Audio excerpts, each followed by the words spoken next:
యేసుక్రీస్తు నామంలో మీ అందరికీ వందనాలు, శుభములు తెలియజేస్తున్నాను. మరి ఈ దినమున క్రైస్తవుని జీవితం, క్రైస్తవుడు పోరాటం, క్రైస్తవుని పోరాటం కోసం మనం కొన్ని విషయాలు తెలుసుకుందాం. పోరాటం అనగా తీవ్రంగా ప్రయత్నించుట, పెనుగులాడుట.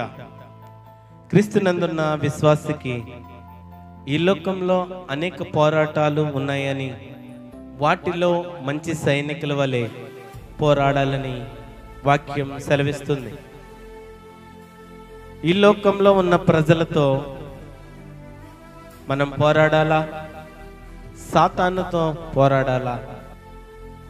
క్రైస్తవుని యొక్క పోరాటం, క్రీస్తునందు ఉన్న విశ్వాసి చేయవలసిన ఆ ప్రాముఖ్యమైన పోరాటాలు ఏమిటో ఆ పరిశుద్ధ గ్రంథం నుండి మనం కొన్ని మాత్రం మనం చూద్దాం. ఆ క్రైస్తవుని యొక్క పోరాటం గలతీల రాసిన పత్రిక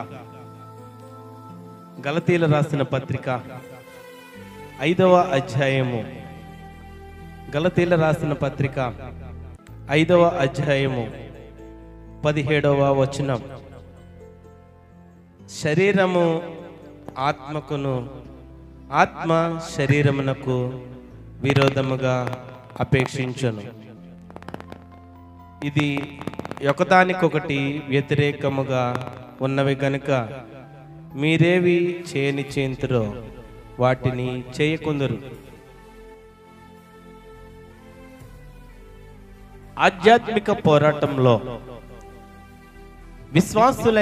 విశ్వాసి పోరాటంలో ఒక విశ్వాసి సంపూర్ణ వ్యక్తిత్వం కలిగి పాల్గొనవలసి ఉంటుంది. శరీరము ఆత్మకును, ఆత్మ శరీరమునకు విరోధముగా అపేక్షించును. ఎందుకంటే శరీరాలకు పూర్తిగా లోబడి పాప స్వభావము లేకపోతే ఆ పాప బానిసత్వంలోకి తిరిగి వెళ్ళాలా? నేను విశ్వాసుల కోసం మాట్లాడుతున్నాను. ఎందుకంటే విశ్వాసులు శరీరాశలకు లోబడి ఆ పాపపు ఆలోచనలతో పాపపు బానిసత్వంలోకి తిరిగి వెళ్ళాలా, లేకపోతే పరిశుద్ధాత్మ నిబంధనలకు లోబడి క్రీస్తు అధికారంలో కొనసాగాల అనేది విశ్వాసి నిర్ణయించుకోవాలి. క్రీస్తునందున్న విశ్వాసి చేయవలసిన ముఖ్యమైన పోరాటాలు శరీరాశలతో అంతరంగంలో పోరాటం. మొట్టమొదటిది శరీరాశలతో అంతరంగంలో పోరాటం. మనము ఈ లోక ఆశలతో, ఈ లోకపు సుఖములతో, లేకపోతే ఈ లోకపు భోగములతో, ధన ధాన్యములతో, శరీరాశలకు మనం లోబడి ఉంటే పాప బానిసత్వంలో, పాపములో దేవుని ఆజ్ఞలను గైకొనని వారముగా మనం ఉంటాం. పరిశుద్ధాత్మ ప్రేరేపణ కలిగి, పరిశుద్ధాత్మ శక్తి ద్వారా ఆ పరిశుద్ధాత్మ దేవుడిని మన జీవితంలోకి ఎప్పుడైతే ఆహ్వానిస్తామో అప్పటి నుండి దేవుని ఆజ్ఞలను, దేవుని మాటలను గైకొని ఈ లోకము నుండి ప్రత్యేకపరచుకొని, ఈ లోక సంబంధమగు ఈ లోకపులో అలవాట్లకు ప్రత్యేకపరచుకుని, సపరేటెడ్ అయి ప్రత్యేకపరచుకుని దేవుని కోసం నువ్వు నిలబడి వ్యక్తిగా ఉంటే, శరీరాశలతో పోరాడుతున్నావు, దేవుని వైపు నువ్వు చూస్తున్నావు. ఈ లోకపు శరీరాశలు నిన్ను కృంగ చేసినప్పుడు కూడా ఆ పరిశుద్ధాత్మ శక్తి నిన్ను ప్రత్యేకపరుస్తుంది. ఎప్పుడైతే పరిశుద్ధ గ్రంథం నీ జీవితంలో ఉంటుందో, నీ హృదయంలో ఉంటుందో, ఎప్పుడైతే దేవునికి దినదినమును విజ్ఞాపన చేస్తూ ఉంటావో అప్పుడు నువ్వు ఆ సపరేటెడ్ లైఫ్, ఆ ప్రత్యేకమైన జీవితాన్ని కలిగి ఉంటావు. శరీరము ఆత్మకును, ఆత్మ శరీరమునకు విరోధముగా అపేక్షించును. ఇక్కడ ఆత్మకు శరీరానికి మధ్య పోరాటం. ఆత్మకు శరీరానికి మధ్య పోరాటం. క్రైస్తవుని అంతరంగమే యుద్ధ రంగము. క్రైస్తవుని అంతరంగం ఏంటంటే ఒక యుద్ధ రంగము. చివరి వరకు విశ్వాస జీవితంలో క్రీస్తు మాత్రమే పరిపాలించాల. ఆ విశ్వాస జీవితంలో క్రీస్తు మాత్రమే, క్రీస్తు అధికారాన్ని కోరుకోవాలా. క్రీస్తు మాత్రమే మన జీవితంలో పరిపాలించాలా. 18వ వచనంలో చూస్తే, మీరు ఆత్మ చేత నడిపింపబడిన ఎడల ధర్మశాస్త్రముకు లోనైన వారు కారు. శరీర కార్యాలు స్పష్టమై ఉన్నవి.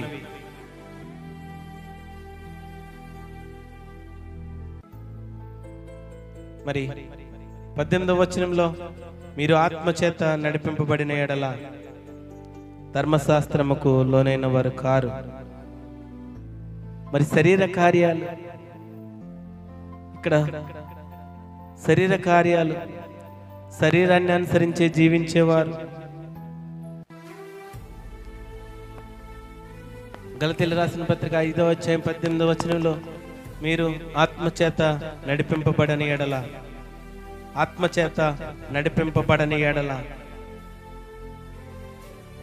ఆత్మచేత నడిపింపబడని ఎడల ధర్మశాస్త్రముకు లోనైన వారు కారంటున్నాడు.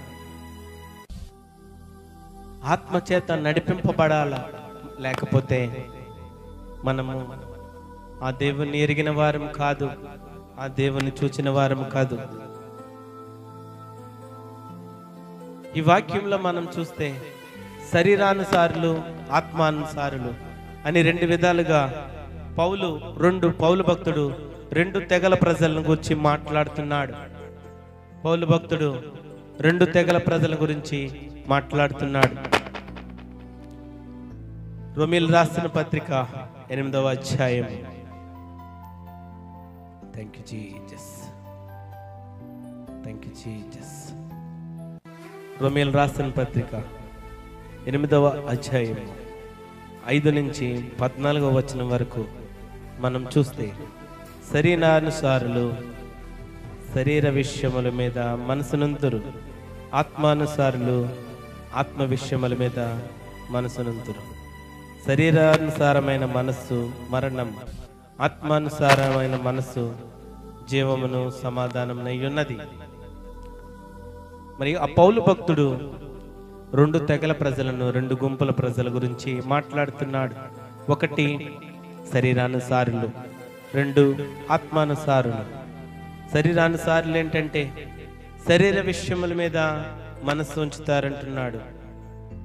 శరీర విషయములు ఏంటంటే, శరీరం అనగా గ్రీక్ పదం సార్క్. శరీరం అంటే గ్రీక్ పదంలో, గ్రీక్ వర్డ్లో సార్క్ అంటారు. అంటే దుష్టవాంఛలతో కూడిన మానవ స్వభావంలోని పాపపూరితమైన ఆ వస్తువు లాంటిది. అది దుష్టవాంఛలు, మానవ స్వభావంలో చెడు ఆలోచనలు, చెడు వాంఛలు, చెడు కోరికలు, అవి శరీర సంబంధమైనవి.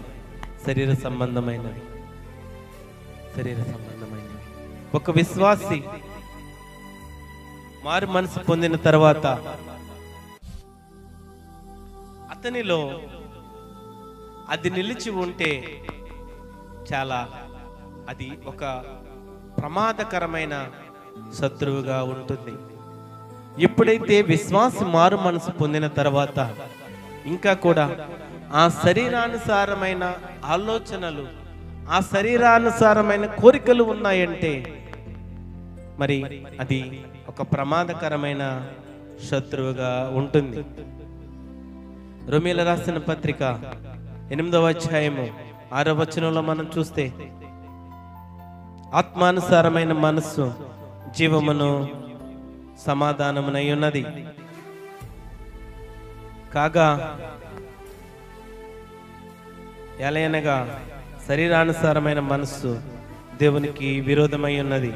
అది దేవుని ధర్మశాస్త్రమునకు లోబడదు, ఏమాత్రము లోబడనేరదు. కాగా శరీర స్వభావం గలవారు దేవుణ్ణి సంతోషపరచనేరరు. మరి 8వ అధ్యాయం 6వ వచనం 7వ వచనంలో మనం చూస్తే, ఆత్మానుసారమైన మనసు జీవమును సమాధానమై ఉన్నది. శరీర స్వభావం గలవారు దేవుణ్ణి సంతోషపరచరు.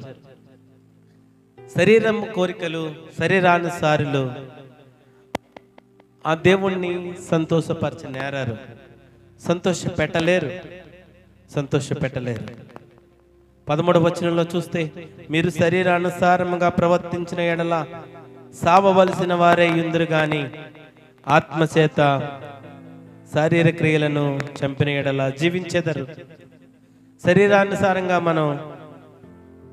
మనం క్రియలు చేస్తూ ఉంటే, అలాగ జీవిస్తూ ఉంటే మనం సావవలసిన వారమే. ఎప్పుడైతే దేవుని ఆత్మ, పరిశుద్ధాత్మ చేత ఆ క్రియలను చంపుకుంటామో, ఎప్పుడైతే ఆ క్రియలకు మనం దూరంగా ఉంటామో, దేవుని కుమారులై ఉందరు. దేవుని కుమారులుగా ఉండాలంటే ఆ శరీరానుసారమైన ఆ కార్యాలు, ఆ క్రియలు, ఆ తలంపులు శరీరానుసారమైనవి మన జీవితంలో ఉండకూడదు. అవి ఉంటే మనము ఆ దేవుణ్ణి సంతోషపరచలేము. ఎప్పుడైతే విశ్వాసిగా బాప్తిసం తీసుకుని మారు మనసు పొందిన మనము మన జీవితంలో ఆ శరీరానుసారమైన కార్యాలు తీసివేసుకోవాలా. మనము మారు మనసు పొందితేనే బాప్తిసం తీసుకోవాలా. మారు మనసు పొందకుండా బలవంతముగా లేకపోతే ఎవరో ప్రేరేపిస్తే గాని మనం మారు మనసు పొందవద్దు. ఎందుకంటే మారు మనసు పొందిన వ్యక్తి ఒక ప్రత్యేకపరుచుకున్న వ్యక్తి, ప్రత్యేకతలోకి వచ్చిన వ్యక్తి, దేవుణ్ణి చూడాలని ఆశపడిన వ్యక్తి, దేవుణ్ణి ఆశ కలిగి చూడడానికి వచ్చిన వ్యక్తిని మనం మారు మనసు బాప్తిస్వం ద్వారా రక్షణ అనుభవంలోకి నడిపించాలి. అప్పుడు ఆయన జీవితంలో శరీరానుసారమైన కోరికలన్నీ తీసివేసుకోవాలా. లేకపోతే ఆయన దేవుని సంబంధి కాదు, దేవుణ్ణి సంతోషపెట్టే వ్యక్తి కాదు, దేవుణ్ణి ఎరిగిన వ్యక్తి కాదు. శరీర కార్యాలు జరిగించేవారు దేవుని రాజ్యాన్ని స్వతంత్రించుకోలేరు. దేవుని వాక్యం స్పష్టంగా తెలియజేస్తుంది ఏంటంటే, ఈ లోకపు శరీర కార్యాలు, ఈ లోకపు శరీర కోరికలు, చీకటి కోరికలు జరిగించువారు దేవుని రాజ్యాన్ని స్వతంత్రించుకోలేరు. విశ్వాసులమైన మనము, దేవుని పిల్లలమైన మనము మారు మనసు పొందిన తర్వాత మన జీవితము ఒక సపరేటెడ్ లైఫ్గా ఉండాలా. ప్రత్యేకపరిచిన అనుభవంలోకి రావాలా. ప్రత్యేకమైన జీవితంలోకి మనము రావాలా. శరీరము, ఆత్మ ఈ రెండు వేరువేరుగా ఉండాలా. శరీర క్రియలు మనం చంపుకోవాలా, ఆత్మానుసారంగా మనం జీవించాలా. ఆ పరిశుద్ధాత్మ శక్తిని, ఆ పరిశుద్ధాత్మ ప్రేరేపణను, ఆ దేవుని మహిమను, దేవుని శక్తిని మన హృదయంలో ఎప్పుడు ఉంటూ ఆత్మ ద్వారా మనము నడుచుకోవాలా. అప్పుడు మాత్రమే మనము దేవుని ఇష్టలము, దేవుని సంబంధులము, దేవుని సంతోషపెట్టేవారము. ఆత్మ ద్వారా నడుచుకోవాలా, ఆత్మ చేత నడుచుకోవాలా. ఎవరైతే దేవుని ఆత్మ చేత నడుచుకోరో, ఎవరైతే దేవుని శక్తిని ఆశ్రయించకుండా దేవునికి విరోధంగా చేస్తారో, అటువంటి వారు దేవుని రాజ్యాన్ని స్వతంత్రించుకోలేరు. దేవుని రాజ్యాన్ని స్వతంత్రించుకోలేరు. ఒక విశ్వాసి పరిశుద్ధాత్మ ద్వారా జరిగించే నిరంతర పోరాటంలో దాన్ని ఎదిరిస్తూ ఆ శరీర కార్యాలని చంపేస్తూ ఉండాలా. విశ్వాసి తెలుసుకోవాల్సిన విషయం ఏమిటంటే శరీరాశలతో అంతరంగంలో పోరాటం. నీ శరీరాశలన్నీ చంపుకోవాలా, నీ శరీరాశలన్నీ వదిలిపెట్టుకోవాలా. దేవుణ్ణి విశ్వసించే నీవు, దేవుణ్ణి ఆరాధించే నీవు, దేవుని శక్తిని ఆశ్రయించే నీవు నీ శరీర కోరికలు, శరీరాశలు వదిలిపెట్టుకోవాలా. నువ్వు ఎప్పుడైతే ఆ శరీరాశలు వదిలిపెట్టుకుంటావో దేవుని సంతోషపరిచే వ్యక్తివి, దేవునికి ఇష్టమైన వ్యక్తివి, దేవుని రాజ్యాన్ని స్వతంత్రించుకునే వ్యక్తివి. ఆత్మచేత నడిపించబడాలా. అసలు శరీర కార్యాలు అంటే ఏమిటి? గలతీల రాసిన పత్రిక 5వ అధ్యాయము 19వ వచనం నుంచి 21వ వచనం వరకు మనం చూస్తే 19వ వచనం నుంచి 21వ వచనం వరకు ఆ శరీర కార్యాలు అంటే ఏంటంటే మొట్టమొదటిది జారత్వం. శరీర కార్యాలు స్పష్టమైనవి. అవేమనగా 19వ వచనం చదువుతున్నాను. గలతీయులకు రాసిన పత్రిక 5వ అధ్యాయము 19వ వచనం. శరీర కార్యాలు స్పష్టమై ఉన్నవి. అవేమనగా జారత్వము, అపవిత్రత, కామతత్వము, విగ్రహారాధన, అభిచారము, దేశము, కలహము, మత్సరములు, క్రోధములు, కక్షలు, భేదములు, విమతములు, అసూయలు, మత్తతలు, అల్లరితో కూడిన ఆటపాటలు. 15 శరీర కార్యాలు ఉన్నాయి. మొట్టమొదటిది జారత్వము అంటే గ్రీక్ వర్డ్ ఏంటంటే మెయికేయియా అంటే వివాహం అయిన ఒక వ్యక్తి తన భర్త లేక భార్య కానీ వేరొక వ్యక్తితో జరిపే లైంగిక సంబంధాలు. నిర్గమకాండము 20వ అధ్యాయం 14వ వచనంలో చూడవచ్చు. ద్వితీయోపదేశకాండము 5వ అధ్యాయము 18వ వచనంలో చూడవచ్చు. మత్తయి సువార్త 5వ అధ్యాయము 31 నుంచి 32వ వచనంలో దీని గురించి మనం క్లుప్తంగా చూడవచ్చు. మరి మొట్టమొదటిది ఏంటంటే జారత్వము. రెండవది అపవిత్రత అనగా గ్రీక్ వర్డ్ ఏంటంటే అకతార్సియా అంటే లైంగిక పాపాలు, దుష్టక్రియలు, హృదయంలో నుండి వచ్చే దుష్ట తలంపులు, ఆలోచనలు. అపవిత్రత. ఎఫెసీయులకు రాసిన పత్రికలో 5వ అధ్యాయం 3వ వచనము, కొలస్సీయులకు రాసిన పత్రిక 3వ అధ్యాయం 5వ వచనంలో ఆ అపవిత్రత కోసం మనం చూడగలం. కామకత్వము. గ్రీక్ వర్డ్ అసేల్జియా. మోహము, తన కోరికల ప్రకారం నడుచుకోవడం, సిగ్గులేని విచ్చలవిడి ప్రవర్తన. 2 కొరింథీ 12వ అధ్యాయము 21వ వచనంలో మనం చూడగలం కామకత్వము. విగ్రహారాధన. ఆ గ్రీక్ వర్డ్ ఏంటంటే ఐడాలటేరియా. మరి గ్రీక్ వర్డ్ విగ్రహారాధన అంటే ఆత్మలను, వ్యక్తులను, చెక్కబడిన చిత్రాలను ఆరాధించడం. ఈ లోకంలో ఎంతో మంది విగ్రహారాధన చేస్తూ ఉంటారు. విగ్రహారాధన. అభిచారము గ్రీక్ వర్డ్ ఏంటంటే ఫార్మాకేయియా. మంత్ర విద్య, ప్రేతాత్మల పూజ, గారడి, దెయ్యాలను ఆరాధించడం అభిచారం అంటే. ప్రకటన గ్రంథము 9వ అధ్యాయం 21వ వచనము, ప్రకటన గ్రంథము 18వ అధ్యాయం 21వ వచనంలో మనం చూడవచ్చు. ద్వేషములు గ్రీక్ వర్డ్ ఎక్త్రా గ్రీక్ వర్డ్. తీవ్రమైన విరోధాలు, చర్యలు, తీవ్రమైన అయిష్టత లేక శృతభావం. ద్వేషం అంటారు. ద్వేషము. కలహము గ్రీక్ పదంలో ఎరిస్ అంటారు. అంటే పొట్లాడుట, శత్రుత్వం, ఆధిక్యత కోసం పోరాటాలు. రోమీయులకు రాసిన పత్రిక 1వ అధ్యాయము 29వ వచనంలో చూడవచ్చు. 1 కొరింథీ 1వ అధ్యాయము 11వ వచనంలో మనం కూడా చూడవచ్చు. 9వది మత్సరములు. గ్రీక్ వర్డ్ ఏంటంటే జలాస్. అసహ్యత, మరొకరి విజయాలపై అసూయ. రోమీయులకు రాసిన పత్రిక 1వ అధ్యాయము 29వ వచనము, 1 కొరింథీ 3వ అధ్యాయం 3వ వచనంలో మనం చూడవచ్చు. క్రోధములు. గ్రీక్ వర్డ్ ఏంటంటే తుమాస్. కోపము, రెచ్చిపోయేంత కోపము లేక హింసాయుతమైన మాటలు, క్రియలోకి నడిపించే క్రోధము. కొలస్సీయులకు రాసిన పత్రిక 3వ అధ్యాయము 8వ వచనం మనం చూడవచ్చు. కక్షలు. గ్రీక్ వర్డ్ ఏంటంటే ఎరితీమా. స్వార్థపు కోరికలు, అధికారాన్ని కోరుకోవడం. కొరింథీయులకు రాసిన 2వ పత్రిక 12వ అధ్యాయము 20వ వచనంలో చూడవచ్చు.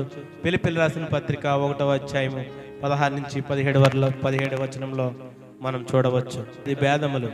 గ్రీక్ వర్డ్ ఏంటంటే డైక్ స్టాటిసియా. దేవుని వాక్యం చే సమర్థించబడిన విరోధమైన బోధలను ప్రవేశపెట్టడం.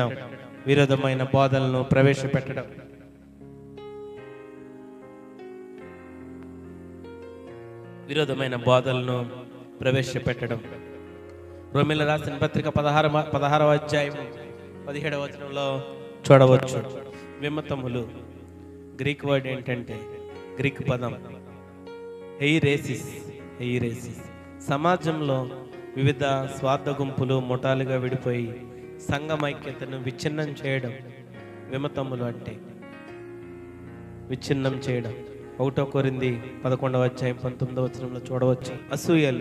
అసూయలు గ్రీక్ వర్డ్ ఏంటంటే ఫాంతాస్. మనం ఇష్టపడి కోరుకునేది మరొక దగ్గర ఉన్నప్పుడు వారిపై అయిష్టత కలిగి ఉండటం. మత్తతలు గ్రీక్ వర్డ్ ఏంటంటే మెతే. మత్తు పానీయాలు సేవించడం ఫలితంగా ఒకరిని మానసిక శారీరకంగా నియంత్రణ కోల్పోవడం మత్తతలు. అల్లరితో కూడిన ఆటపాటలు గ్రీక్ పదం ఏంటంటే కామాస్. అధికంగా వినోదించడం, తిండిబోతుతనం, మత్తు పానీయాలు, మారక ద్రవ్యాలు, లైంగిక సంభోగాలతో కూడిన సమావేశాలు. ఈ శరీర కార్యాలన్నీ పౌలు భక్తుడు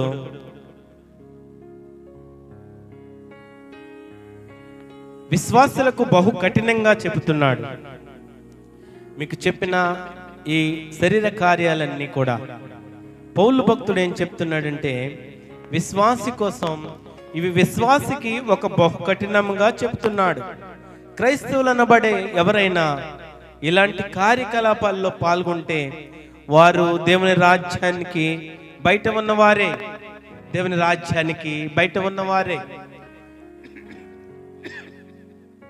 ఈ శరీర కార్యాలన్నీ కూడా మారు మనసు పొందిన వ్యక్తి జీవితంలో ఇవి ఉండకూడదు. మారు మనసు పొందిన ఆ వ్యక్తి జీవితంలో ఈ శరీర కార్యాల నుండి విడుదల పొందుకుంటూ ఉండాలి. విడుదల పొందుకుని ఉంటేనే, ఈ కార్యకలాపాలు అతని జీవితంలోనే లేకుండా ఉంటేనే వారు దేవుని రాజ్యానికి, ఆ కార్యకలాపాలన్నీ లేకుండా ఉంటేనే, ఒకవేళ అవి మన జీవితంలో ఉన్నాయంటే దేవుని రాజ్యానికి మనం బయట ఉన్నవారమే. అవి లేకుండా దేవుని ఆజ్ఞలను, దేవుని మాటలను మనం గైకుంటే దేవుని రాజ్యంలో ప్రవేశిస్తాం. ఏ వ్యక్తులైతే మారు మనసు పొందిన వ్యక్తిలో ఆ విశ్వాసమైన ఆ దేవుని ఎదుట విశ్వాసంతో ఎప్పుడైతే రక్షణ మారు మనసు పొందుకుంటావో అప్పుడే ఈ కార్యాలన్నీ నీ జీవితంలో నుండి తొలగిపోకపోతే నిత్య రక్షణ లేనట్టే. ఇవన్నీ వదులుకుంటేనే, ఇవన్నీ మన జీవితంలోనే దూరం చేసుకుంటేనే దేవుడికి మనం సమీపంగా ఉండగలుగుతాము. ఆ శరీరాశలతో మన అంతరంగంలో పోరాటం చేస్తున్నాం. ఇవన్నీ మనం వదిలిపెట్టుకోవాలా. శరీర కార్యాలన్నీ వదిలిపెట్టుకోవాలా. శరీర కోరికలన్నీ చంపుకొని నమ్మకముగా, యథార్థముగా విశ్వాసులము మనము దేవుని వైపు చూస్తే దేవుని రాజ్యంలోకి మనము అడుగుపెట్టే వారముగా ఉంటాం. శరీర కార్యాలు జరిగించేవారు దేవుని రాజ్యాన్ని స్వతంత్రించుకోలేరు. ఆత్మ ద్వారా దేవుణ్ణి చూచేవారు మాత్రమే దేవుని రాజ్యంలో ఉంటారు. శరీరానుసారులు దేవుని రాజ్యంలో ఉండరు. నీ జీవితము ఇంకా ఈ శరీర క్రియలతో, శరీర కార్యాలతో ఉంటే ఈ దినమునైనా ఆ శరీర కార్యాలు నీ జీవితంలోంచి తీసుకో. దేవుడు నీకు మరొక అవకాశం ఇస్తున్నాడు. ఈ దినమున వాక్యం ద్వారా మీతో మాట్లాడుతున్నాడు. ఇన్ని దినములు ఏ విధంగా బ్రతికిన్నావో నాకు తెలియదు, కానీ దేవుడు అవకాశం ఇచ్చినప్పుడు, దేవుడు సమయాన్ని ఇచ్చినప్పుడు దేవుని చిత్తాన్ని తెలుసుకొని నీ పాపములన్నీ, నీ శరీర కార్యాలన్నీ వదిలిపెట్టి ఆ దేవుని కోసం చూడు, దేవుని వైపు చూడు. రెండవది సువార్త విశ్వాస పక్షమున సమాజంలో పోరాటం. మొట్టమొదటిది శరీరాశలతో అంతరంగంలో పోరాటం. రెండవది సువార్త విశ్వాస పక్షమున సమాజంలో పోరాటం. ఫిలిప్పీలు రాసిన పత్రిక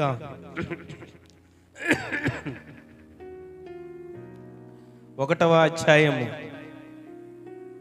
27వ వచనం నుండి 29వ వచనం వరకు మనం చదువుకుందాం. నేను వచ్చి మిమ్మల్ని చూచినను రాకపోయినను మీరు ఏ విషయంలోనూ ఎదిరించు వారికి బెదరక అందరూ ఒక్క భావంతో సువార్త విశ్వాస పక్షమున పోరాడుచు ఏక మనసు గలవారై నిలిచిన్నారని నేను మిమ్మల్ని గూర్చి వినిలాగున మీరు క్రీస్తు సువార్తకు తగినట్లుగా ప్రవర్తించుడి. అట్లు మీరు బెదరకుండుట వారికి నాశనమును మీకు రక్షణను కలుగునటకు సూచనై ఉన్నది. ఇది దేవుని వలన కలుగునదే.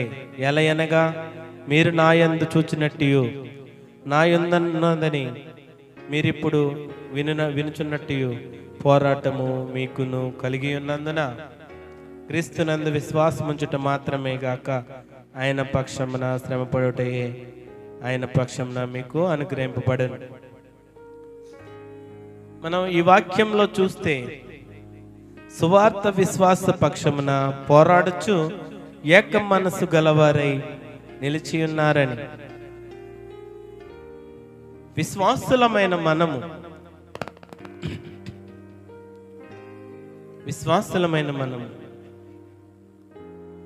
సువార్త పక్షమున సువార్త చెప్పడానికి, లేకపోతే ఇతరులకు సువార్త ప్రకటించడానికి మనము దేనికి ఏర్పరచుకున్నాడంటే దేవుడు మనల్ని నశించిపోతున్న ఆత్మలను వెదకి రక్షించడానికి. ఈ లోకానికి యేసుక్రీస్తు ప్రభు దేనికి వచ్చాడంటే ఆ నశించిపోతున్న ఆత్మలను వెదకి రక్షించడానికి. దేవుడు మనకిచ్చిన వాగ్దానము, ఆ మాట ఏంటంటే మార్కు సువార్తలో సర్వలోకమునకు సువార్త ప్రకటించమంటున్నాడు. సర్వలోకమునకు సువార్త ప్రకటించమంటున్నాడు. సువార్త పక్షమున మనం సమాజంలో పోరాటం చేయాలా. శ్రమలోని ధన్యత నీకు ఎప్పుడైతే ఈ సమాజంలో సువార్త చెప్పడానికి నువ్వు సిగ్గుపడకుండా ఎప్పుడైతే దేవుని సువార్త చెప్తావో, ఆ సువార్త చెప్పినప్పుడు నీకు వచ్చిన శ్రమలను బట్టి నీకు ఒక దినమున ఫలితం ఉంటుంది. నా కోసం నిందలు శ్రమలు పడిన వారికి ఒక దినమున దేవుడు ఫలితం ఇస్తానంటున్నాడు, వారికి ధన్యత ఇస్తానంటున్నాడు. శ్రమలోని ధన్యత, ఆ శ్రమలోని ధన్యత ఏక మనసు గలవారై పిలుపుకు తగినట్లు జీవించడం, దేవుని పిలుపుకు తగినట్లు మనం జీవించేవారుగా ఉండాలా. సువార్త పక్షమున సమాజంలో పోరాటం చేయాలి. అనేక మంది సువార్త చెప్పడానికి తీర్మానం తీసుకోవాలా. ఎందుకంటే విశ్వాసులమైన మనము, దేవుణ్ణి స్తుతించే మనకిచ్చిన ఆ వాగ్దానం ఏంటంటే నశించిపోతున్న ఆత్మలకు సువార్త ప్రకటించాల, వారిని వెతికి రక్షించడమే మన బాధ్యత. ఈ లోకంలో నశించిపోతున్న ఆత్మలను వెతికి రక్షించాలా. సువార్త పక్షముగా విశ్వాసులమైన మనము సమాజంలో పోరాటం చేయాలా. సమాజంలో పోరాటం చేయాలా.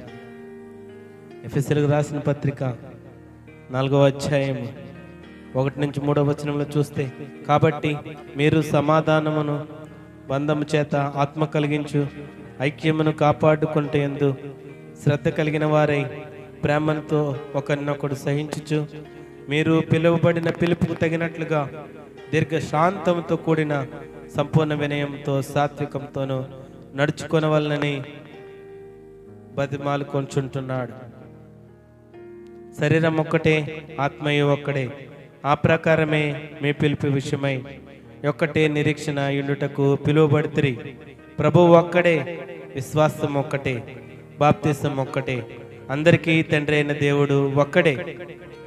దేవుడు ఒక్కడే. మనం పిలువబడ్డాం. మీరు పిలువబడిన పిలుపుకు తగినట్లుగా ఉండమంటున్నాడు. పిలువబడిన పిలుపుకు తగినట్లుగా ఉండమంటున్నాడు. ఒకరితో ఒకడు ప్రేమతో సహించుకోవాలా,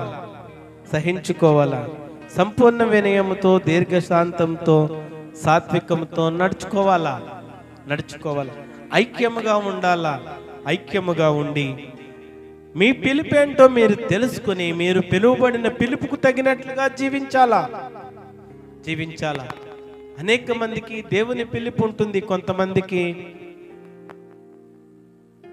సేవకులుగా పిలుపు ఉంటుంది, కొంతమందికి ప్రవక్తలుగా పిలుపు ఉంటుంది, కొంతమందికి సువార్థికులుగా పిలుపు ఉంటుంది. ఆ పిలుపుకు తగినట్టుగా దేవుని పరిచర్య చేయాలా. సమాధానంతో, సాత్వికంతో, దీర్ఘశాంతంతో, ఐక్యత కలిగి ఆ పిలుపుకు తగినట్లుగా మనం జీవించుకోవాలా. ఒకే ఆత్మతో, ఒకే ఉద్దేశంతో స్థిరంగా నిలవడం. రోమీయుల రాసిన పత్రిక 8వ అధ్యాయము 17వ వచనంలో, రోమీయుల రాసిన పత్రిక, థ్యాంక్ యూ జీసస్, 17వ వచనంలో, మనము పిల్లలమైతే వారసులము, అనగా దేవుని వారసులము, క్రీస్తుతో కూడా మహిమ పొందుటకు ఆయనతో శ్రమపడిన ఎడల క్రీస్తుతోడి వారసులము. మనం క్రీస్తు కోసం శ్రమ పడేవారుగా ఉండాలా.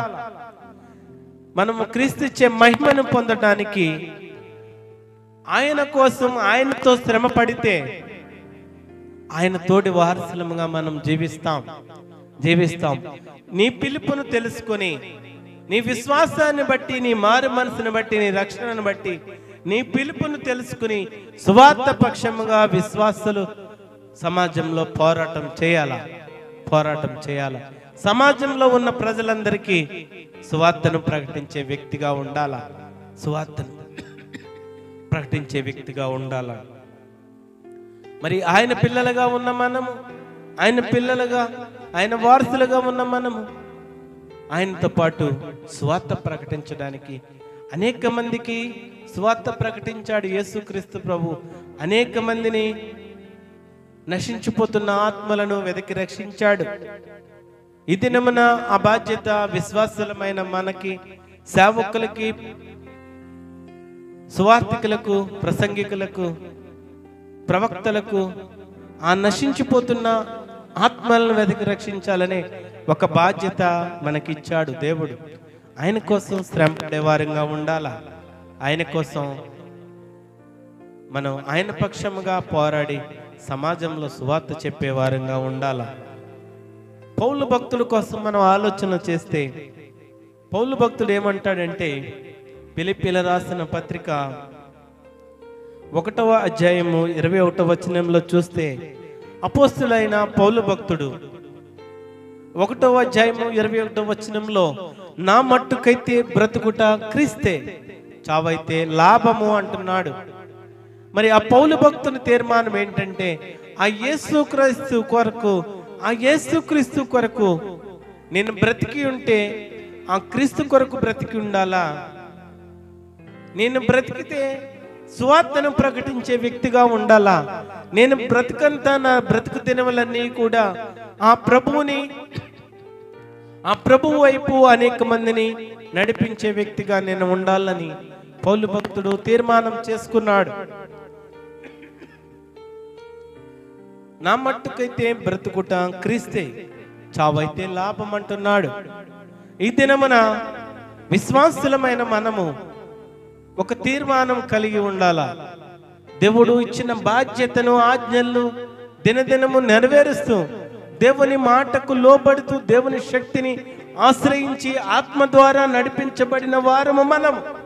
ఆ ఆత్మ చేత నడిపించబడినప్పుడు దేవుని శక్తిని, దేవుని మహిమను చూపించే బిడ్డలుగా ఉంటాం మనం.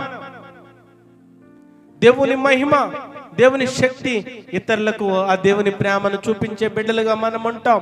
పౌలు భక్తుడు తీర్మానం కలిగి ఉన్నాడు. అదే తీర్మానము నీ జీవితంలో కలిగి ఉండాలా. దేవుని రాజ్యమునకు వారసులవ్వాలంటే దేవుడిచ్చే ఆశీర్వాదాలు తీసుకోవాలంటే, దేవుని శక్తిని మనం అనుభవించాలంటే, దేవుని మహిమను మనం చూడాలంటే ఒక తీర్మానం కలిగి ఉండాలి. తీర్మానం కలిగి ఉండాలి.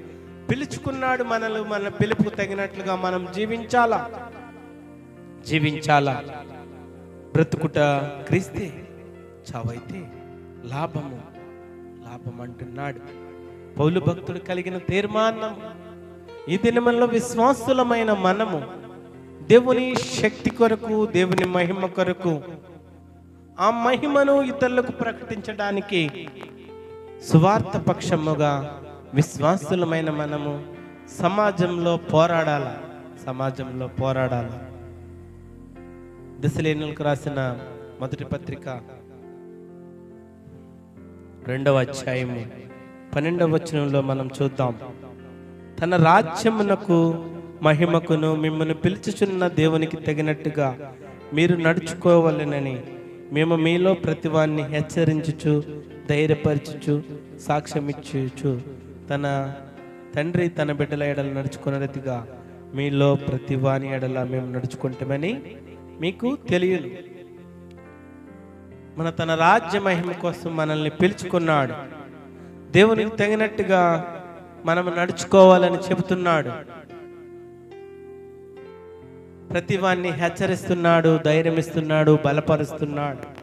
పౌలు భక్తుడు చెప్తున్నాడు, తన మహిమ కోసం మనం పిలువబడుతున్నాం. తన రాజ్యమునకును మహిమకును మిమ్మల్ని పిలుచుచున్న దేవునికి తగినట్టుగా మనం నడుచుకోవాలి. తన రాజ్య మహిమను మనకిస్తానంటున్నాడు. మనల్ని పిలుచుకుంటున్నాడు. దేవునికి తగినట్టుగా మనల్ని ఉండమంటున్నాడు.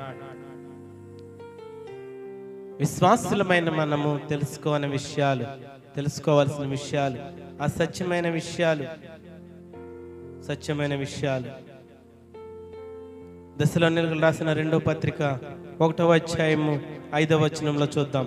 దేని కొరకు మీరు శ్రమ పడుచున్నారో ఆ దేవుని రాజ్యమునకు మీరు యోగ్యులని ఎంచబడు నిమిత్తము మీరిట్లు ఓర్చుకునుట దేవుని న్యాయమైన తీర్పునకు స్పష్టమైన సూచన అన్నది. మరి దేనికోసం మనం శ్రమ పడుచున్నాం? సువార్త ప్రకటించే మనము ఈ దినము నుండి సువార్త ప్రకటించాలనే ఒక తీర్మానం కలిగి ఉన్నాం. దేని కొరకు మీరు శ్రమ పడుచున్నారు? ఆ దేవుని రాజ్యమునకు మీరు యోగ్యులని ఎంచబడు నిమిత్తము. దేవుని రాజ్యమునకు మనం యోగ్యులుగా ఎంచబడాలంటే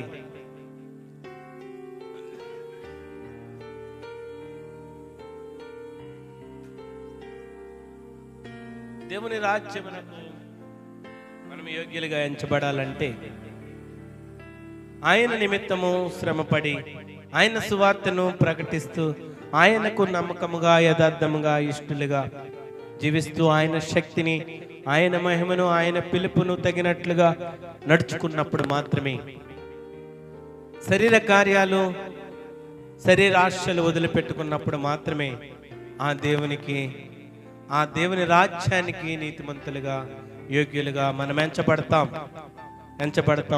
మూడవది, సాతాను రాజ్యంలో, ఆత్మలోకంలో పోరాటం. పోరాటం.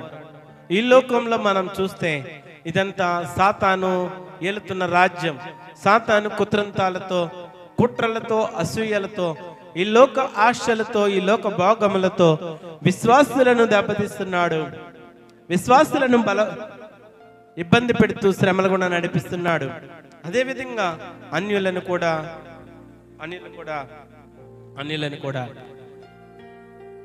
ఆ సాతాను ఏ విధంగా అయితే ఆ సాతాను ఆలోచనల గుండా నడవాలని అన్యులను ఆయన వైపుకు త్రిప్పుకుంటున్నాడు. సాతాను రాజ్యంలో, ఆత్మలోకంలో మనం పోరాటం చేస్తున్నాం. ఎఫెసీయులకు రాసిన పత్రిక 6వ అధ్యాయము 12వ వచనంలో మనం చూద్దాం. ఏలయనగా మనం పోరాడుతున్నది శరీరాలతో కాదు, కానీ ప్రధానులతో, అధికారులతో, ప్రస్తుత అంధకార సంబంధులకు, లోకనాథులతో, ఆకాశ మండలమందున్న దురాత్మల సమూహాలతో పోరాడుచున్నాం. మనం ఎవరితో పోరాడుతున్నామంటే సాతానుతోని, వాని దూతల సమూహంతోనూ పోరాడుతూ ఉంటున్నాం. సాతానుతోనూ వాని దూతలతోనూ మనం పోరాడుతూ ఉంటున్నాం. మరి సాతాను ఆ యేసుక్రీస్తుని కూడా 40 రోజులు ఉపవాసం ఉన్నప్పుడు, ఉపవాసమైన పిమ్మట యేసుక్రీస్తుని కూడా సాతాను శోధించాడు. మత్తయి సువార్త 4వ అధ్యాయము 1వ వచనం నుంచి మనం 11వ వచనం వరకు మనం చూస్తే, అప్పుడు యేసు అపవాది చేత శోధింపబడుటకు, అపవాది అంటే సాతాను, అపవాది చేత శోధించబడుటకు ఆత్మ వలన అరణ్యమునకు కొనిపోబడెను. 40 దినములు 40 రాత్రులు ఉపవాసం ఉండిన పిమ్మట ఆయన ఆకలి కొనగా ఆ శోధకుడు ఆయన యొద్దకు వచ్చి, నీవు దేవుని కుమారుడవైతే ఈ రాళ్లను రొట్టెలగునట్లుగా ఆజ్ఞాపించమంటున్నాడు.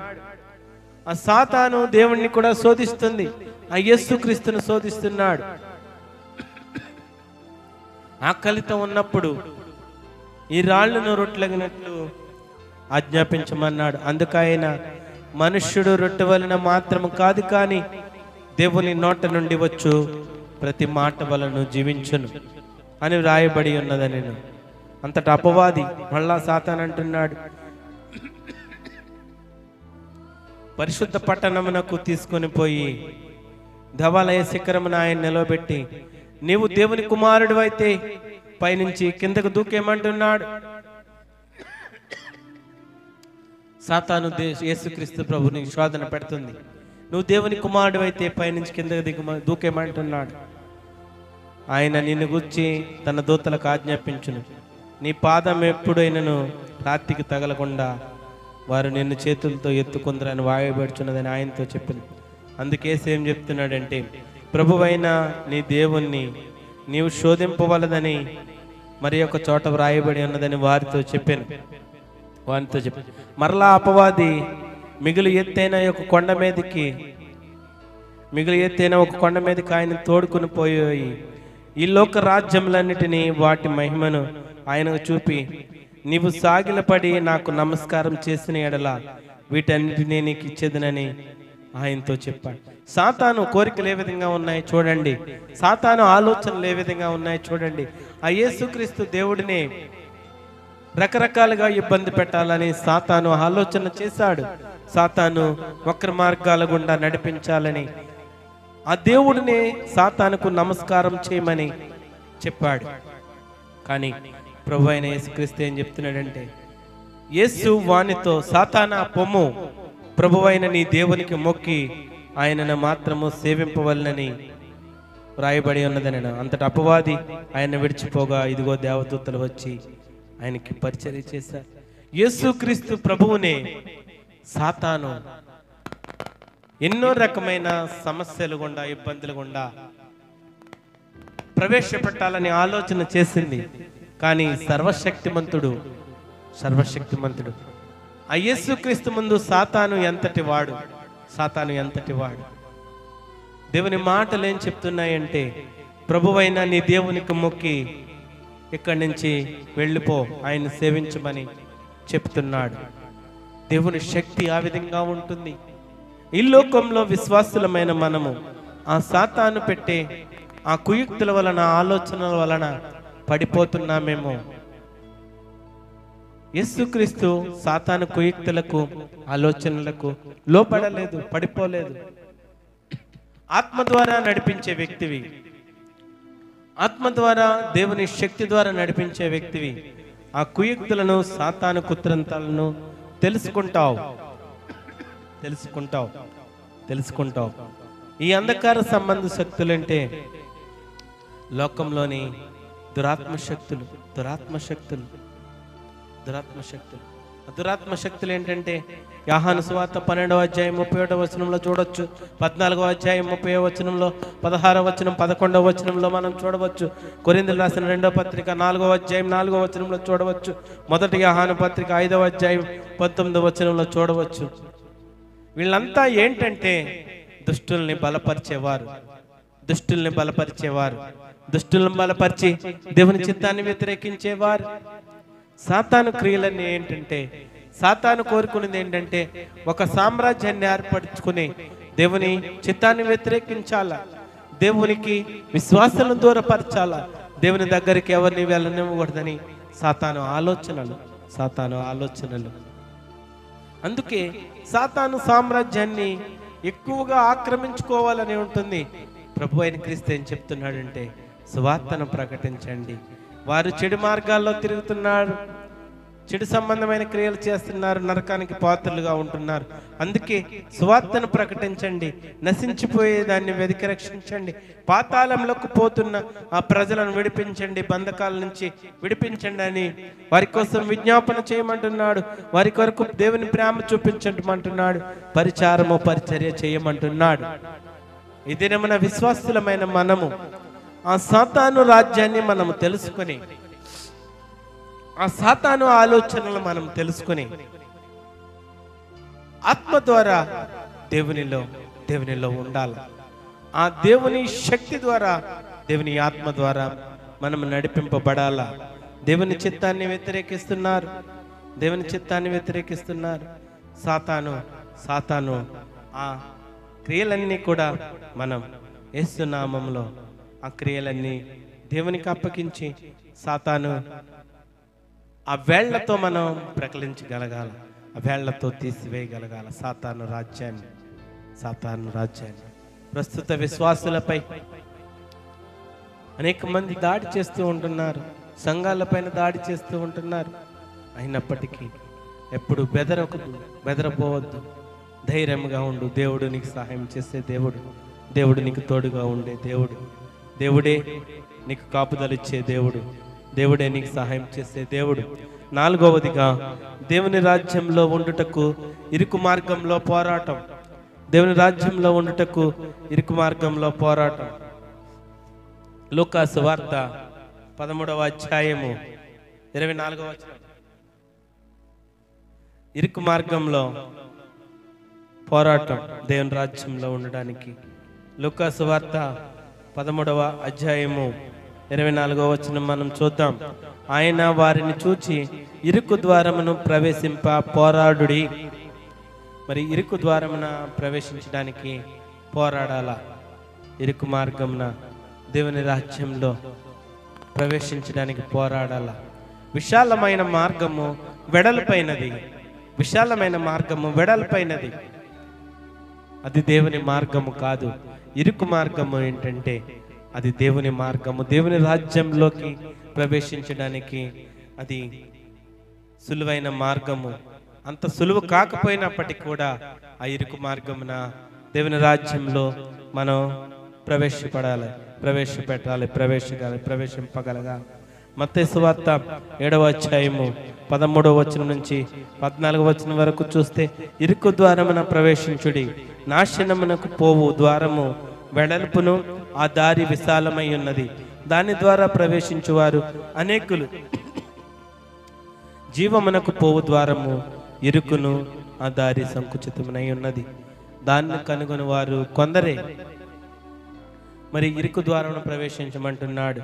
నాశనముకు పోవు ద్వారము వెడల్పు, ఆ దారి విశాలం.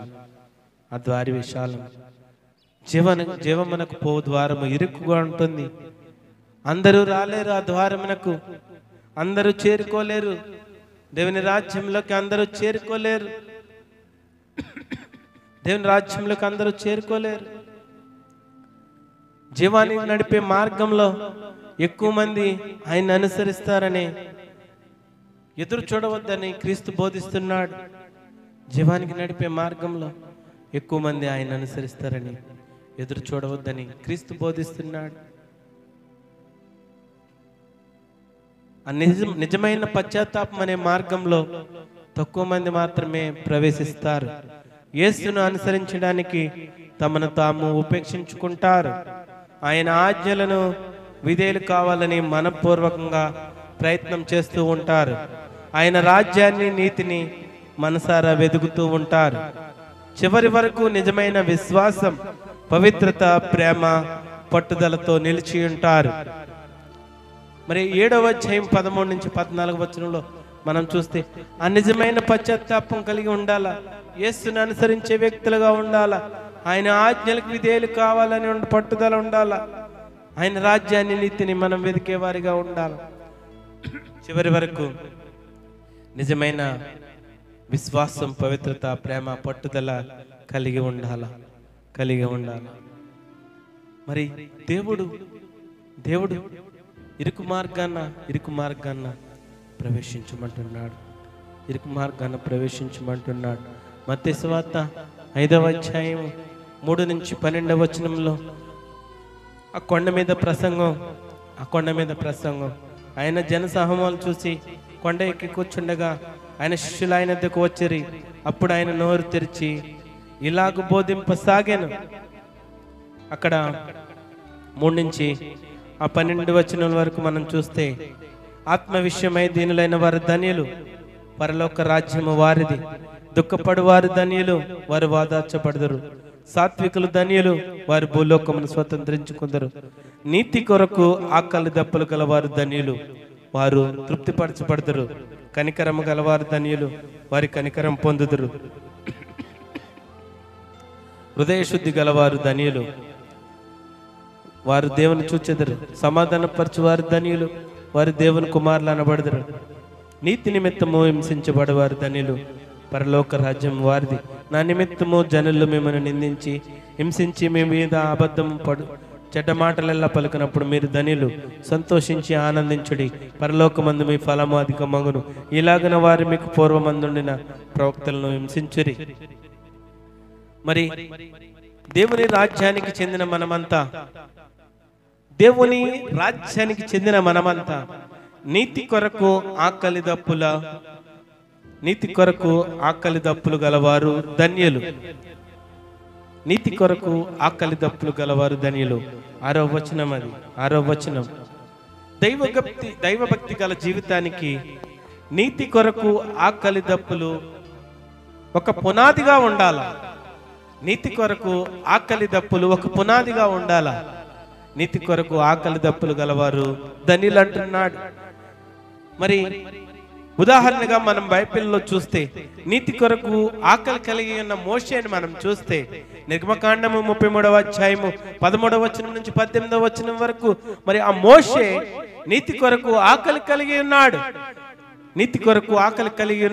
అదే విధంగా కీర్తనాకారుడు కీర్తనా గ్రంథము 42వ అధ్యాయం 2 నుంచి 6వ వచనంలో చూస్తే నా ప్రాణము దేవుని కొరకు ఆశ కలిగి ఉన్నది, తృష్ణ కలిగి ఉన్నది అంటున్నాడు. దేవుని కొరకైన తృష్ణ, నీతి కొరకైన ఆకలి దప్పులు కలిగి జీవించాలా. నీతి కొరకైన ఆకలి దప్పులు కలిగి జీవించాలా. మరి కీర్తన గ్రంథంలో 42వ అధ్యాయం 2వ వచనంలో 6వ వచనం నుంచి చూస్తే మరి దుప్పి ఏ విధంగా అయితే నీటి వాగుల కొరకు ఆశపడుతుందో దేవుని కొరకు దేవుని విశ్వాసులమైన దేవుని పిల్లలమైన ఆశ కలిగి నీతి కొరకు ఆకలి దప్పులు కలిగిన వారంగా మనం ఉండాలా. ఈ దినములలో విశ్వాసులు దేవుని రాజ్యాన్ని, నీతిని వెతికే వారుగా లేరు. ఆ తృష్ణ కలిగి ఉండాలా. దేవా, నీ కొరకు నా ప్రాణము ఆశపడుచున్నది, నీ ప్రాణము దేవుని కొరకు తృష్ణ కొనుచున్నది.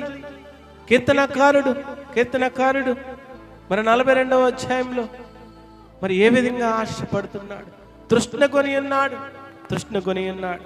నీతి కొరకు ఆకలి దప్పులు కలిగి ఉండాల. అపోస్తుడైన పౌలును చూస్తే ఫిలిప్పీయులకు రాసిన 3వ అధ్యాయము 10వ వచనంలో మనం చూస్తే, ఫిలిప్పీయులకు రాసిన పత్రిక 3వ అధ్యాయము 10వ వచనంలో చూస్తే మనం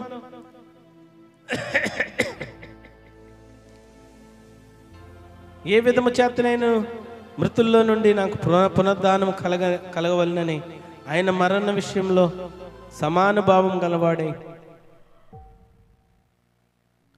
ఆయన పునరుద్ధాన బలం ఎరుగు నిమిత్తమును ఆయన శ్రమలలో పాలివాడొకటు ఎట్టితో ఎరుగు నిమిత్తమును సమస్తమును నష్టపరుచుకుని వాటిని పెంటతో సమానముగా ఎంచుకున్నాడు. ఆ పౌలు భక్తుడు అన్నీ కూడా పెంటతో సమానంగా ఎంచుకుని వదిలిపెట్టేశాడు. దేవుని కొరకు ఆ తీర్మానం కలిగి మనం ఉండాలా. నీతి కొరకు ఆకలి తప్పులు కలిగి ఉండడం అంటే ఏమిటి? భక్తులు ఆశపడి ఉన్నారు, తృష్ణ కలిగి ఉన్నారు. క్రైస్తవుల జీవితం అంటే ఒక ఆధ్యాత్మిక స్థితి. వారి ఆధ్యాత్మిక స్థితి ఏ విధంగా ఉండాలంటే మొట్టమొదటిది దేవుని సన్నిధి మీద ఉండాలా. క్రైస్తవులు జీవితం అంతా వారి ఆధ్యాత్మిక స్థితి ఏ విధంగా ఉండాలంటే దేవుని సన్నిధి మీద ఉండాలా. ద్వితీయోపదేశకాండం 4వ అధ్యాయం 29వ వచనంలో మనం చూడవచ్చు. దేవుని సన్నిధి మీద ఉండాలా. రెండవది దేవుని వాక్యం మీద ఉండాలా. కీర్తన గ్రంథం 119వ అధ్యాయంలో మనం చూడవచ్చు. దేవుని వాక్యం మీద ఉండాలా. మూడవది క్రీస్తు సహాయం మీద ఉండాలా. క్రీస్తు సహవాసం మీద ఉండాలా. ఫిలిప్పీయులకు రాసిన పత్రిక 3వ అధ్యాయం 8 నుంచి 10వ వచనంలో మనం చూడవచ్చు. ఆత్మ సహవాసం మీద ఉండాలా. యోహాను సువార్త 7వ అధ్యాయం 37వ వచనం నుంచి 39వ వచనం వరకు చూడవచ్చు. కొరింథీయులకు రాసిన రెండవ పత్రిక 13వ అధ్యాయం 14వ వచనంలో మనం చూడవచ్చు. ఐదవది నీతి మీద మత్తయి సువార్త 5వ అధ్యాయం 6వ వచనంలో చూడవచ్చు. దేవుని రాజ్యాశక్తి మీద ఉండాలా. మత్తయి సువార్త 6వ అధ్యాయం 33వ వచనంలో ప్రభువు రాకడ మీద తిమోతికి రాసిన 2వ పత్రిక 4వ అధ్యాయం 8వ వచనంలో మనం చూడవచ్చు. క్రైస్తవుల జీవితం అంతా వారి ఆధ్యాత్మిక స్థితి దేని మీద ఆధారపడాలంటే 7 విషయాలను ఎప్పుడు కలిగి జీవించాలా. ఆకలి దప్పులు కలిగి జీవించాలా. ఆయన నీతిని గూర్చి మనం వెతికేవారుగా ఉండాలా. నీతి కొరకు ఆకలి దప్పులు గలవారు ధన్యులు.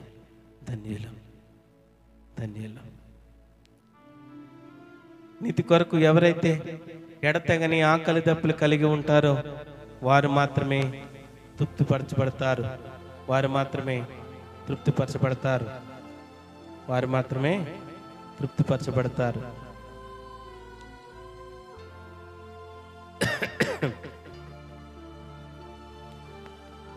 నీతి కొరకు ఎవరైతే ఎడతెగని ఆకలి దప్పులు కలిగి ఉంటారో వారు మాత్రమే తృప్తిపరచబడతారు.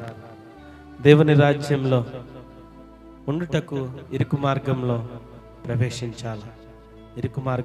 ప్రవేశించాలి. ఐదవదిగా చివరిగా దేవుని సంకల్పమంతా నెరవేరుటకు భక్తి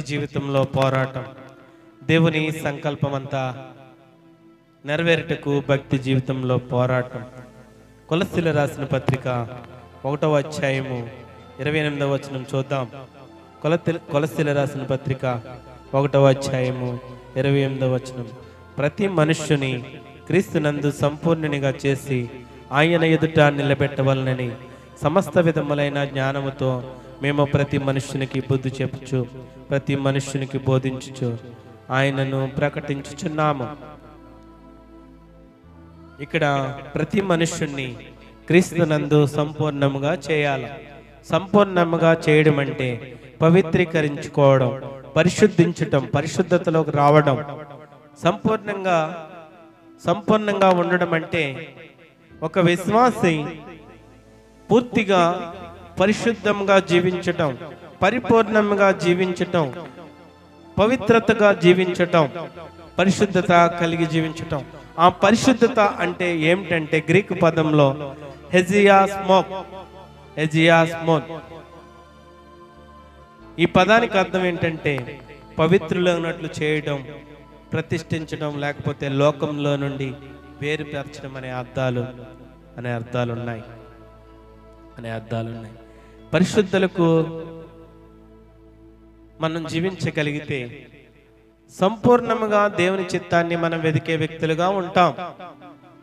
ఎప్పుడైతే పవిత్రముగా, పరిశుద్ధులుగా, సంపూర్ణమైన భక్తి మనం చేస్తామో దేవుని చిత్తాన్ని మనం నెరవేర్చే బిడ్డలుగా మనం ఉంటాం. దేవుడు ఏం కోరుకుంటున్నాడంటే తన చిత్తాన్ని నెరవేర్చాలని, తన చిత్తము మన ద్వారా నెరవేరాలని దేవుడు ఆశపడుతున్నాడు. దేవుని సంకల్పం ఏంటంటే మన భక్తి జీవితంలో అంతా కూడా దేవుని చిత్తాన్ని నెరవేర్చే వ్యక్తులుగా ఉండాలా. మన భక్తి జీవితం దేవుని సంకల్పం నెరవేర్చే వ్యక్తులుగా ఉండాలా. దేవుని సంకల్పం నెరవేర్చే వ్యక్తులుగా ఉండాలా. యూదా రాసిన పత్రిక 1వ అధ్యాయము 3వ వచనంలో పరిశుద్ధులకు ఒక్కసారి అప్పగింపబడిన బోధ. ఒకసారి మనం చదువుకుందాం. యూదా రాసిన పత్రిక 1వ అధ్యాయము 3వ వచనం. ప్రియులారా, మనకందరకు కలిగడి రక్షణ గురించి మీకు రాయవలనని విశేష శక్తి గలవాడనై ప్రయత్నపడుచుండగా పరిశుద్ధులకు ఒక్కసారి అప్పగింపబడిన బోధ నిమిత్తము మీరు పోరాడవలనని మిమ్మల్ని వేడుకొనుచు మీకు రాయవలసి వచ్చాను. పరిశుద్ధులందరికీ ఒక్కసారి అప్పగింపబడిన బోధ నిమిత్తము మనం పోరాడాలా. క్రీస్తుకు నమ్మకస్తులుగా ఉన్న వారికి ఒక ధర్మం ఉంటుంది, ఒక ధర్మం ఉంది. దేవుడు అపోస్తులకు విశ్వాసులకు అప్పగించిన ఆ సత్యం కొరకై, ఆ బోధ కొరకై మనము దేవుని సంకల్పం నెరవేర్చే బిడ్డలుగా ఉండాల. ఫిలిప్పీ రాసిన పత్రిక 1వ అధ్యాయం 27వ వచనంలో, 1వ తిమోతి 1వ అధ్యాయం 18 నుంచి 19వ వచనంలో, తిమోతిలో రాసిన మొదటి పత్రిక 6వ అధ్యాయం 12వ వచనంలో మనం చూసినట్లయితే అక్కడ భక్తులు ఏ విధంగా పోరాడుతున్నారంటే దేవుని సంకల్పాన్ని నెరవేర్చడానికి, దేవుని బోధను ఆ క్రీస్తు బోధను నెరవేర్చడానికి పోరాడుతున్నారు. బోధ అంటే ఏంటంటే ప్రేమలో పవిత్రతలో జీవించవలసిన ఒక విధానం. దేవుని ప్రేమను దేవుని పవిత్రలో జీవించమని చెప్పడం ఒక మనకు ఆ అపోస్తులకు విశ్వాసులకు అప్పగించినది. అదే బోధ మనకు అప్పగించాడు. కొలస్సీలకు రాసిన పత్రిక 1వ అధ్యాయం 9 నుంచి 11వ వచనం వరకు మనం చూడవచ్చు. తిమోతిలో రాసిన మొదటి పత్రిక 1వ అధ్యాయము 5వ వచనంలో మనం చూడవచ్చు.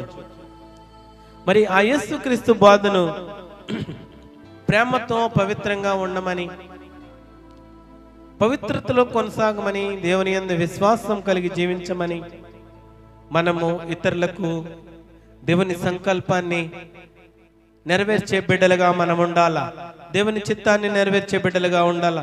పరిశుద్ధాత్మలో బాప్తిసం ఇచ్చి దేవుని రాజ్యం కోసం సకల జాతులకు సువార్త ప్రకటించే బిడ్డలుగా మనం ఉండాలా. సువార్త ప్రకటించే బిడ్డలుగా ఉండాలా. దేవుని సంకల్పం ఏంటంటే దేవుని సంకల్పాన్ని నెరవేర్చడానికి మన భక్తి జీవితం ఒక పోరాటంగా ఉండాలా. మన భక్తి జీవితం ఒక పోరాటం, మన భక్తి అంతా ఒక పోరాటంగా ఉండాలా. దేవుని చిత్తాన్ని నెరవేర్చే బిడ్డలుగా మనం ఉండాలా. భక్తి జీవితంలో పోరాటం చేస్తూ ఉండాలా. భక్తి జీవితంలో పోరాటం చేస్తూ ఉండాలా. మరి ఆ క్రైస్తవుని పోరాటం ఏంటంటే మొట్టమొదటిది శరీరాశలతో అంతరంగంలో పోరాటం. రెండవది సువార్త విషయంలో విశ్వాసులు సమాజంలో పోరాటం. మూడవది సాతాను రాజ్యంలో ఆత్మలోకంలో పోరాటం. సాతాను రాజ్యంతో ఆత్మలోకంలో పోరాటం. నాలుగవది దేవుని రాజ్యంలో ఉండుటకు ఇరుకు మార్గంలో పోరాటం. ఐదవది దేవుని సంకల్పం అంతా నెరవేరడానికి భక్తి జీవితంలో పోరాటం. విషయాలను ఎరిగి క్రైస్తవుడు ఏ విధంగా జీవించాలా, క్రైస్తవుడు జీవితం, క్రైస్తవుని పోరాటం ఏ విధంగా ఉండాలా, ఇవి మనం తెలుసుకుని ఉంటే దేవుని చిత్తాన్ని, దేవుని సంకల్పాన్ని నెరవేర్చే వ్యక్తిగా ఉన్నాడు. మొట్టమొదటిది శరీరాశలతో అంతరంగంలో పోరాటం.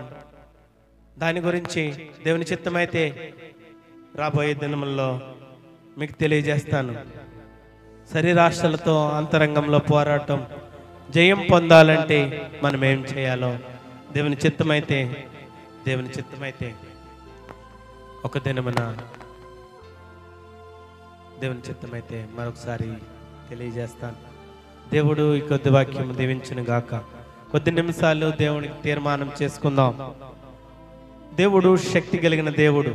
నువ్వు నిజమైన విశ్వాసిగా నువ్వు జీవించాలని ఆశపడుతున్నావంటే నీ పోరాటం ఏ విధంగా ఉండాలో దేవుని మాటల ద్వారా ఈ దినమున మనం తెలుసుకున్నాం. విశ్వాసమైన నీవు దేవుని శక్తిని ఆశ్రయించే వ్యక్తిగా ఉండాలా. దేవుని సత్యాన్ని, దేవుని ఆ నిజమైన ప్రేమను ప్రకటించే వ్యక్తులుగా మనం ఉండడానికి దేవుడు మనల్ని, దేవుని సంకల్పాన్ని నెరవేర్చడానికి దేవుడు ఆశ కలిగి ఉన్నాడు. ఆ సత్యమైన వాక్యాన్ని, ఆ సత్యమైన మార్గాన్ని మనము నిరంతరం కొనసాగిస్తూ పోరాటాల గుండా మనం వెళదాం.